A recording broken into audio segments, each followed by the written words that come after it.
नमस्कार, सियासत में आपका स्वागत है। मैं हूं कुर्बानी। सियासत में आज हम बात करेंगे उत्तर प्रदेश में हुए ज़िला पंचायत अध्यक्षों के चुनाव की। खबर है कि उत्तर प्रदेश में 75 ज़िला पंचायतों में से 67 पर भारतीय जनता पार्टी ने अपने उम्मीदवारों का चयन करवा दिया है, या कहें तो एक तरह से मनोनीत करवा दिया है। ये लोकतंत्र के लिए एक गंभीर और खतरे की घंटी है।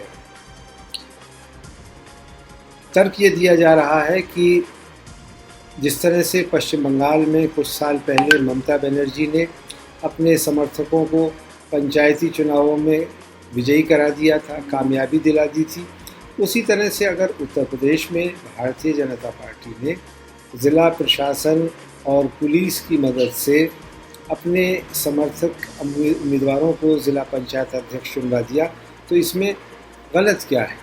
भारतीय जनता पार्टी समर्थित पत्रकार और प्रवक्ता कुछ इसी तरह की भाषा का इस्तेमाल कर रहे हैं, यानी माइट इज़ राइट।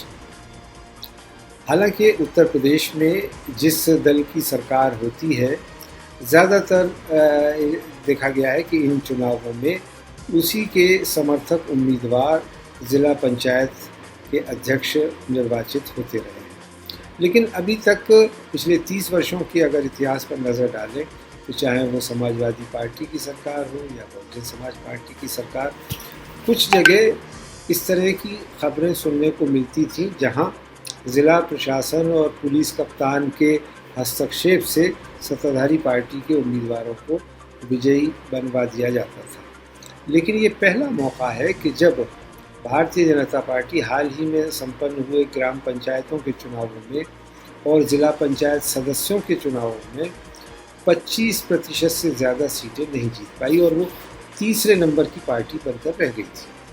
बावजूद इसके 75 में से 67 ज़िला पंचायतों में उसके अध्यक्षों का चुनाव जाना एक अप्रत्याशित घटना मालूम होती है।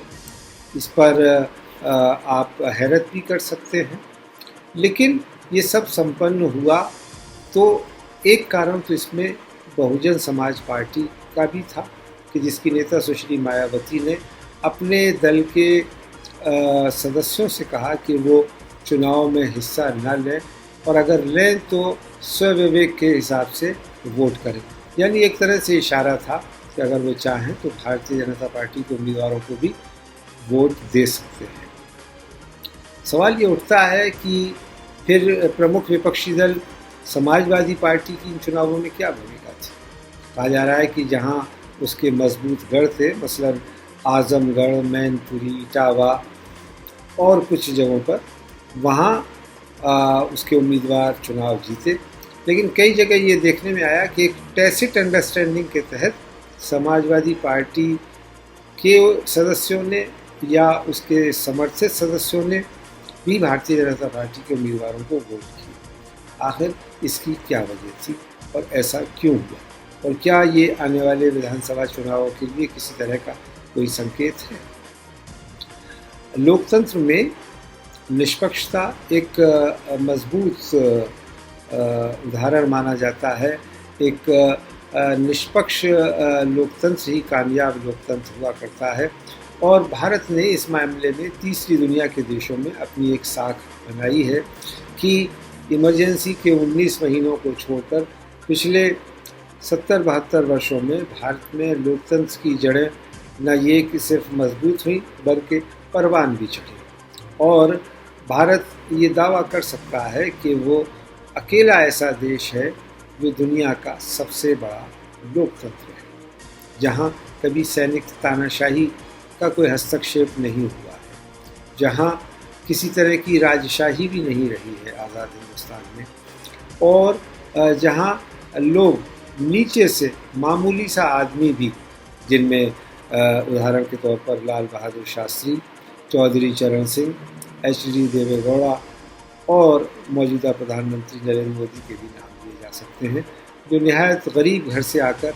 देश के सर्वोच्च पद तक पहुँचे और लोकतंत्र की बदौलत पहुँचे। उस लोकतंत्र की बदौलत जो इस देश के हर नागरिक को सर्वोच्च पद तक पहुँचने की इजाज़त देता है, उसके लिए रास्ता बनाता है। लेकिन उत्तर प्रदेश में जो कुछ हुआ वो लोकतंत्र के लिए खतरे की घंटी है और इस पर गंभीर चिंतन और मनन किया जाना चाहिए, क्योंकि अगर ये परिपाटी जो ज़िला पंचायत अध्यक्षों के चुनावों में इस बार अपनाई गई, जिसने पिछले सारे रिकॉर्ड तोड़ दिए, अगर ये क्रम जारी रहता है तो फिर उत्तर प्रदेश में ही नहीं पूरे देश में लोकतंत्र का सर्वाइवल मुश्किल हो जाएगा। और इसलिए सिविल सोसाइटी को और उन तमाम लोगों को जो इस देश की एकता अखंडता के साथ साथ इस देश के लोकतंत्र, इस देश के संवैधानिक ढांचे, सेक्युलरिज्म, सोशलिज्म में यकीन रखते हैं, उन सबको सोचना होगा कि उत्तर प्रदेश ज़िला पंचायतों के चुनाव लोकतंत्र के लिए शुभ संकेत नहीं है और इस प्रक्रिया को, इस क्रम को रोका जाना ज़रूरी है। अभी कहा यह जा रहा है उत्तर प्रदेश के मुख्यमंत्री योगी आदित्यनाथ द्वारा कि उनकी पार्टी को इन चुनावों में अभूतपूर्व समर्थन मिला है, अभूतपूर्व सफलता मिली है, लेकिन इस पर गौर किए जाने की ज़रूरत है कि कितने ज़िलों में निर्विरोध ज़िला पंचायत अध्यक्ष चुने गए।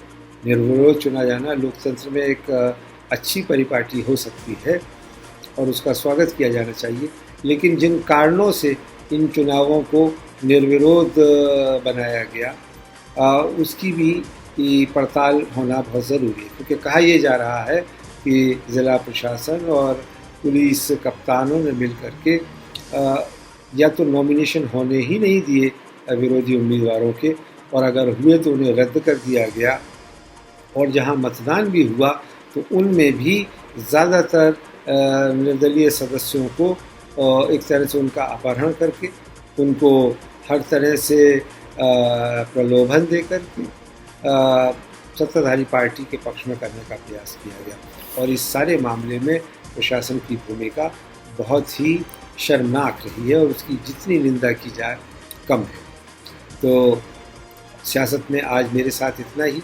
चलते चलते मैं आपके लिए ये एक फूड फॉर थॉट छोड़ करके जाता हूँ कि क्या इसी तरह का लोकतंत्र हम चाहते हैं? क्या भारत में इसी तंत्र का लोकतंत्र होना चाहिए? और क्या हम इस तरह के लोकतंत्र से अपना भविष्य सुरक्षित रख पाएंगे?